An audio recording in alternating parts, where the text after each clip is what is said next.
Hi viewers, எல்லோரும் எப்படி இருக்கீங்க? நம்ம இன்றைக்கி சுவையான டீ கடை வெடி கேக் எப்படி ப்ரிப்பேர் பண்ணுறதுங்கிறத பற்றி தான் பார்க்க போகிறோம். நம்ம வீட்லேயே இவ்வளோ டேஸ்டான எவ்வளோ அழகாக இருக்குதுன்னு பாருங்கள். டீ கடையில் வர மாதிரியே நம்மளும் வீட்டில் எப்படி இதே மாதிரி ப்ரிப்பேர் பண்ணுறதுங்கிற பற்றி தான் நம்ம இன்றைக்கி இந்த வீடியோவில் பார்க்க போகிறோம். அதுக்கு முன்னாடி புஜு லைஃப் ஸ்டைல் குக்கிங் சேனலை சப்ஸ்கிரைப் பண்ணாதவங்க சப்ஸ்கிரைப் பண்ணுங்கள். வாங்க ஃப்ரெண்ட்ஸ், நம்ம எப்படி ப்ரிப்பேர் பண்ணுறதுன்னு பார்க்கலாம். நான் பார்த்திங்கன்னா ஒரு 150 கிராம் மைதா மாவு ஒரு அகலமான பாத்திரத்தில் எடுத்திருக்கேன். அது கூடவே பார்த்திங்கன்னா ஒரு 1/4 டீஸ்பூன் உப்பு ஆட் பண்ணுறேன். நம்ம இன்றைக்கி பண்ண போகிறது ஸ்வீட்டுன்னங்காட்டிக்கு ஒரு 1/4 டீஸ்பூன் உப்பு ஆட் பண்ணும்போது பார்த்திங்கன்னா அந்த ஸ்வீட்னஸை பார்த்திங்கன்னா தூக்கி கொடுக்கும். அதுக்காக தான் நம்ம உப்பு ஆட் பண்ணுறோம். நான் பார்த்திங்கன்னா ஒரு 150 கிராம் சர்க்கரையை பார்த்திங்கன்னா நல்லா மிக்ஸி ஜாரில் போட்டு பவுட்ரு பண்ணி வச்சுருக்கேன். நம்ம இது கூட பார்த்திங்கன்னா நம்ம 2 முட்டை ஆட் பண்ண போகிறோம். நம்ம இந்த முட்டையும் இந்த சர்க்கரையும் சேர்ந்து நம்ம இது ரெண்டையும் போட்டு நல்லா கலக்கி மிக்சியில் பார்த்திங்கன்னா நம்ம 2 அடி அடித்து எடுத்து வச்சுக்கலாம். நம்ம இந்த பேஸ்ட்டை வச்சு தான் நம்ம பார்த்திங்கன்னா டீ கடை வெடி கேக் ப்ரிப்பேர் பண்ண போகிறோம். இதுதான் மெயின் இன்க்ரீடியன்ஸும் கூட. நம்ம பார்த்திங்கன்னா இதையே நம்ம நல்லா அடித்து ஃபைன் பேஸ்ட் ஆக்கி வச்சுக்கலாம். நம்ம பார்த்திங்கன்னா மைதா மாவை நல்லா கலந்துக்கோங்க. நம்ம போட்ட உப்பெல்லாம் நல்லா கலந்துக்கணும். நம்ம இந்த ஸ்டேஜில் பார்த்திங்கன்னா அரைச்சி வச்சுருக்கிற பேஸ்ட்டை பார்த்திங்கன்னா கொஞ்சம் கொஞ்சமாக ஆட் பண்ணி நல்லா கலக்கலாம். நம்ம கலக்கும்போது பார்த்திங்கன்னா கட்டியே வரக்கூடாது, கட்டி விழுகாத மாதிரி நல்லா கலக்கணும். நம்ம பார்த்திங்கன்னா கட்டி விழுந்துருச்சுன்னா உள்ளுக்குள்ளே பார்த்திங்கன்னா வேகாத மாதிரி ஆயிரும் நம்ம பொரிச்சு எடுக்கிற சமயத்தில். நம்ம அதுக்காக பார்த்திங்கன்னா நல்லா பார்த்து கலக்கணும். இப்போ கலக்கும்போது தான் பார்த்திங்கன்னா நம்மளுக்கு கட்டி ஏற்படாமல் இருக்கும். நம்ம இந்த ஸ்டேஜில் பார்த்திங்கன்னா நான் சோடா உப்பு ஆட் பண்ணுறேன். நான் பார்த்திங்கன்னா ஒரு பிஞ்சு சோடா உப்பு ஆட் பண்ணுறேன். சோடா உப்பு ஆட் பண்ணும்போது பார்த்திங்கன்னா நல்லா பஃபியாக வரும். அதுக்காக தான் நம்ம கொஞ்சமாக தான் ஆட் பண்ணுறோம். இதையும் போட்டு நல்லா கலந்துக்கலாம்.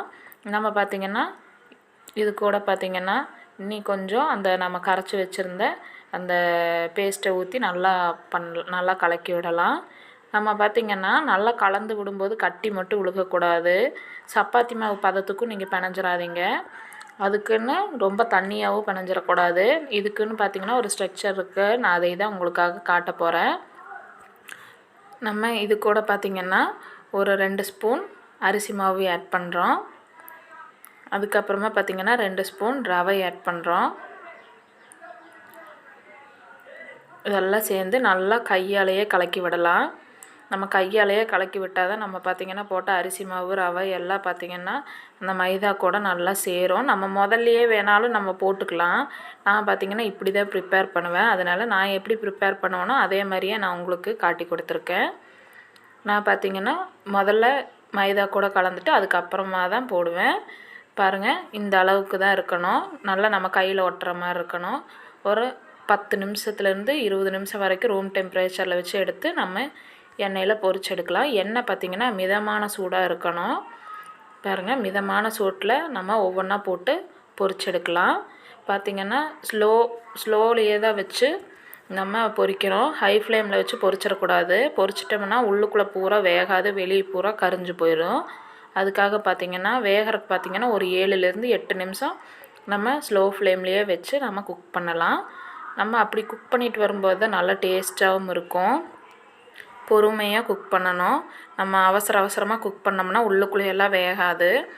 உங்களுக்கு ஏலக்காய் ஃப்ளேவர் பிடிச்சிருந்ததுன்னா அந்த முட்டை நம்ம சர்க்கரையெல்லாம் அடிக்கும்போது நம்ம ஏலக்காயை ஆட் பண்ணிக்கலாம். எனக்கு பார்த்திங்கன்னா ஏலக்காய் ஃப்ளேவர் பிடிக்காது. அதனால பார்த்திங்கன்னா நான் ஆட் பண்ணலை. உங்களுக்கு இஷ்டம்னா நீங்கள் ஏலக்காயும் ஆட் பண்ணிக்கலாம்.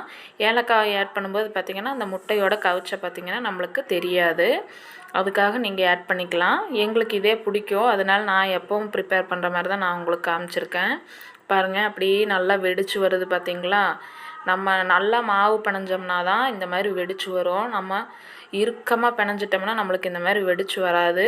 அப்படியே ஒரு போண்டா மாதிரி ஆயிரும், கல் மாதிரி ஆயிரும். அந்த மாதிரி பண்ணக்கூடாது. சாஃப்டாக இருக்கணும் அந்த மாவு. பார்த்திங்கன்னா நல்லா பார்த்திங்கன்னா எவ்வளோ நல்லா வெடிச்சு வந்திருக்கு பார்த்திங்களா?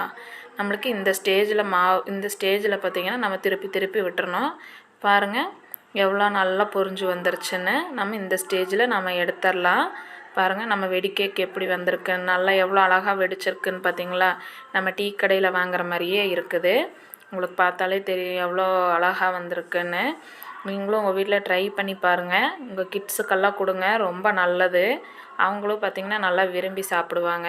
இந்த லாக்டவுன் சமயத்தில் பார்த்திங்கன்னா நம்ம கடையில் வாங்கி கொடுக்கறதுக்கு பதிலாக வீட்லேயே நம்ம ஒவ்வொன்றா குழந்தைகளுக்கு ப்ரிப்பேர் பண்ணி கொடுக்கலாம். நான் பார்த்திங்கன்னா இனி ஒரு 4 அணம் போடுறேன். நம்ம எண்ணெயில் பார்த்திங்கன்னா கசகசன்னு போடாமல் ஒரு 4 அணம் 5 அணம் அளவளவாக போட்டு பொறுமையாக பொரிச்செடுக்கலாம். நம்ம நிறையா போட்டோம்னா வேகறதுக்கு பார்த்திங்கன்னா லேட் ஆகும். நம்ம ஒரு 2, 3, 4 அப்படிங்கிற இதில் போட்டோம்னா தான் சீக்கிரமாக அதுவும் வேகும். நம்ம பார்த்திங்கன்னா உருண்டையாட்ட பிடிச்சி போட வேண்டாம். நம்ம எடுத்து சும்மா ஒரு கையில் ஒரு இது மட்டும் பண்ணி அப்படி போட்டுடலாம். பாருங்கள் எவ்வளோ அழகாக வெடித்து வந்திருக்குன்னு. ப்ராப்பராக இப்படியே செஞ்சு பாருங்கள். நீங்கள் அடுத்தவங்க சொல்கிற மாதிரி பண்ணாதீங்க. நான் இந்த வீடியோவில் நான் உங்களுக்கு எப்படி செஞ்சு காமிச்சிருக்கேன்னா அதே மாதிரி பண்ணி பாருங்கள். வெடி கேக் நல்லா டேஸ்ட்டாக இருக்கும். பாருங்கள் எம்மியான டேஸ்டியான வெடி கேக் ரெடி.